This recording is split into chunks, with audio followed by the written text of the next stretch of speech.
is my honor and privilege to stand before this august body to present the progress report of the Joint Committees on Dangerous Drugs, Public Order and Safety, Public Accounts, and Human Rights, or what is now popularly known as the Quad Committee. This report is not merely an account of our work, Mr. Speaker. It is a solemn commitment to uncovering the truth, upholding justice, and crafting meaningful legislative solutions to address the scourges of illegal drug proliferation, unlawful land acquisition by foreigners, crimes linked to Philippine offshore gaming operators or POGOs, and extrajudicial killings. The formation of the Quad Committee was inevitable. The House of Representatives, under the leadership of Speaker Martin Romualdez, recognized the complexities of these issues required a united and comprehensive approach. Thus, through House Resolution number 1880, the Quad Committee was brought to life.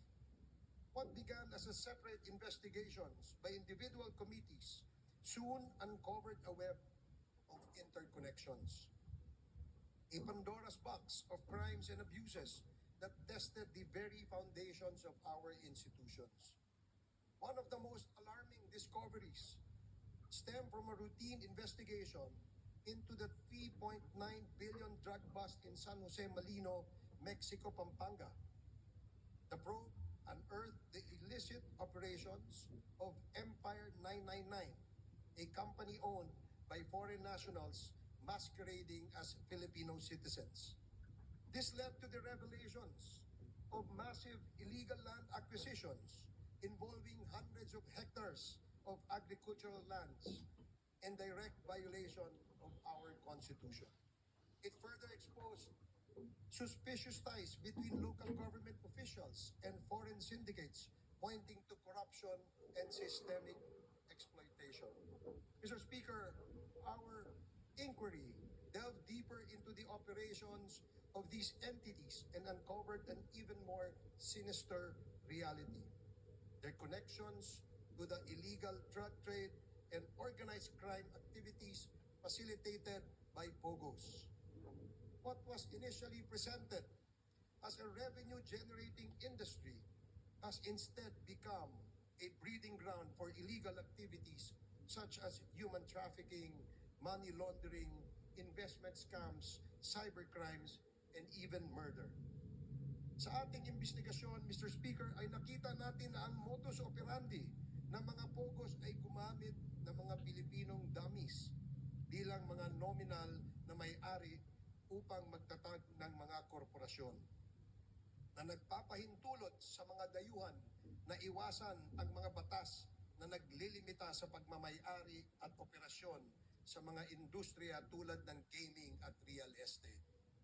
Ang mga korporasyong ito ay may mga magkakaugnay na layers upang itago ang tunay na pinagmulan ng pondo at pagkakakilanlan ng mga operators na nagpapahirap sa mga otoridad na masubaybayan ang mga iligal na mga aktibidad.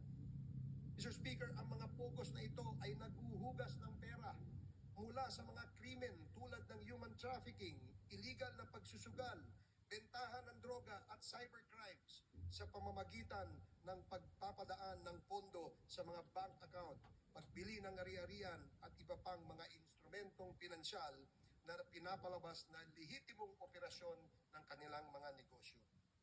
Ang ganitong layering ay hindi lamang nagtatago sa iligal na pinagmulan ng pondo, kundi pinapaliit din ang binabayarang buwis at pinoprotektahan ang mga operator mula sa pagkakadiskubre. Mr. Speaker, karaniwang pinapadali ang mga scheme na ito ng mga tiwaling opisyal at empleyado ng ating gobyerno. Ang ating mga regulatory agencies at mga institusyong pinansyal kapalit ng suhol na naglalagay sa peligro ng sistema ng batas at pananalapi sa ating bansa. But perhaps the most chilling revelations, Mr. Speaker, pertains to the extrajudicial killings that have scarred our nation's history.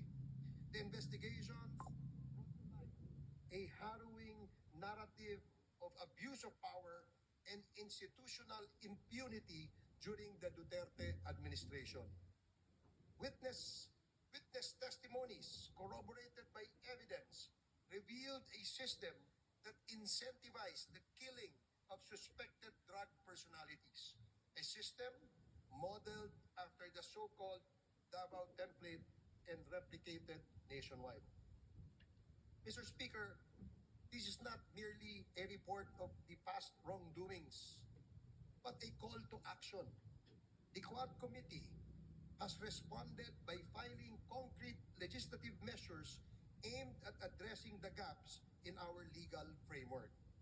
Number one, House Bill number 10986, classifying and penalizing extrajudicial killings as heinous crime while providing reparations for its victims.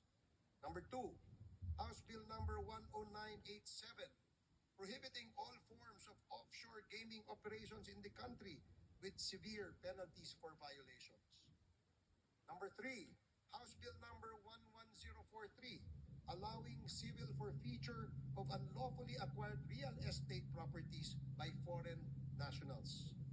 Number four, House Bill number 11117, providing for the administrative cancellation of birth certificates fraudulently obtained by foreign nationals.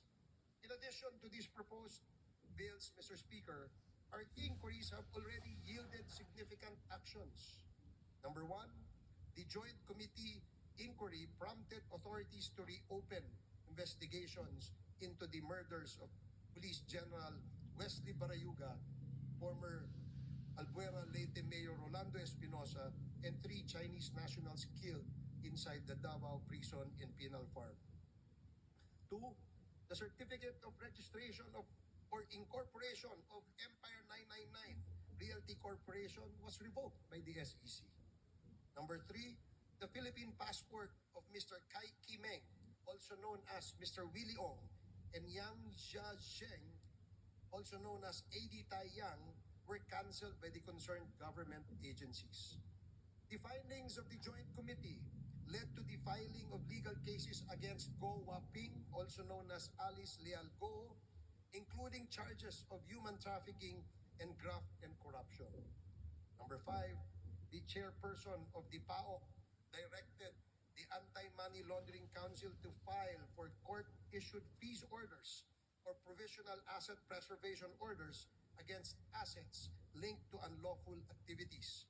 These include the following corporations: Lucky South Limited Corporation, Whirlwind Corporation, Biancham Holdings and Trading Incorporated, Empire 999 Realty Corporation, Sunflare Industrial Supply Corporation, Yatay Industrial Park Incorporated, Mexico 999 Industry Realty and Development Corporation. These actions underscore the progress achieved through our investigations in addressing systemic crimes and abuses.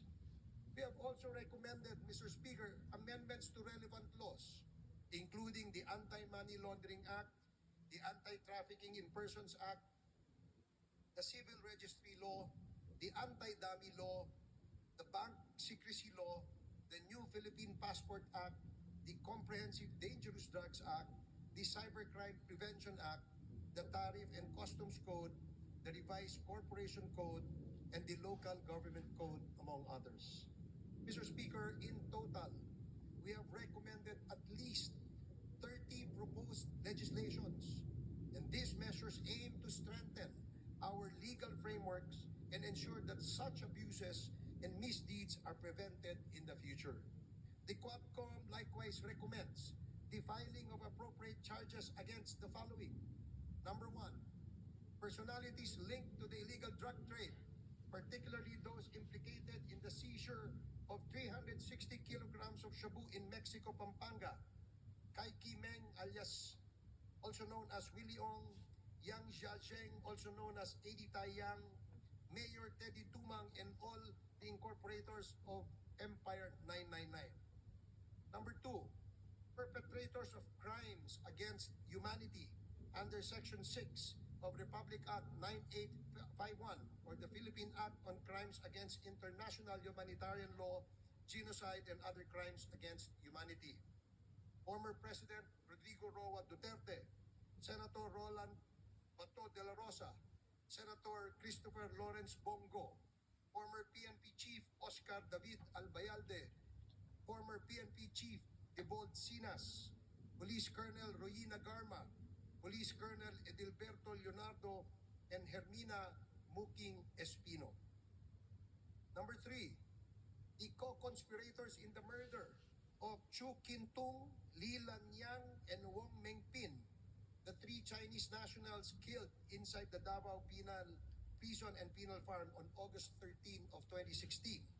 Former President Rodrigo Roa Duterte, Police Colonel Royina Garma, Police Colonel Edilberto Leonardo, SPO4 Arthur Narsolis, and Superintendent Gerardo Padilla. Number 4, individuals involved in the murder of General Wesley Barayuga, Police Colonel Royina Garma, Police Colonel Edilberto Leonardo, Police Lieutenant Colonel Santi Mendoza, former PNP Officer Nelson Mariano, PSMS Jeremy Tox Kausapin, and Juan alias Loloy. Moreover, Mr. Speaker, further investigations should be conducted against, but not limited to, the following individuals. Number 1, personalities implicated in the illegal drug trade in relation to the revelations provided by resource persons Jimmy Guban and Mark Taguba, Representative Paulo Duterte, Councilor Nilo Abelera Jr., Mr. Paul Gutierrez, Mr. Benny Antiporda, Mr. Jojo Bacud, a certain Tita Nani, and Mr. Allen Capuyan. Number 2, personalities identified to be involved in the illegal drug trade during the course of the legislative hearings. Hong Mingyan, also known as Michael Yang, Wei Xiong Lin, also known as Alan Lim, Charlie Tan, and Mr. Sami Uy.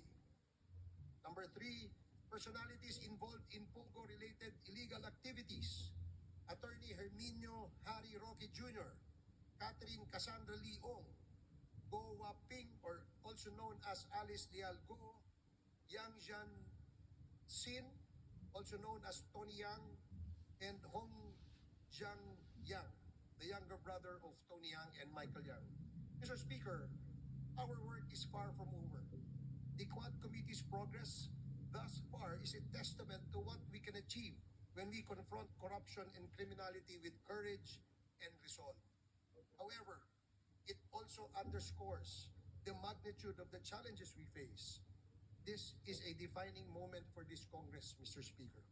It is an opportunity to uphold the rule of law, protect our nation's sovereignty, and deliver justice to those who have been wronged. I urge my fellow legislators to give this report the attention it deserves and to support the proposed measures that will ensure these injustices are never repeated. Together, let us take the necessary steps to restore faith in our institutions and reaffirm our commitment to the Filipino people. Maraming salamat and Merry Christmas, Mr. Speaker.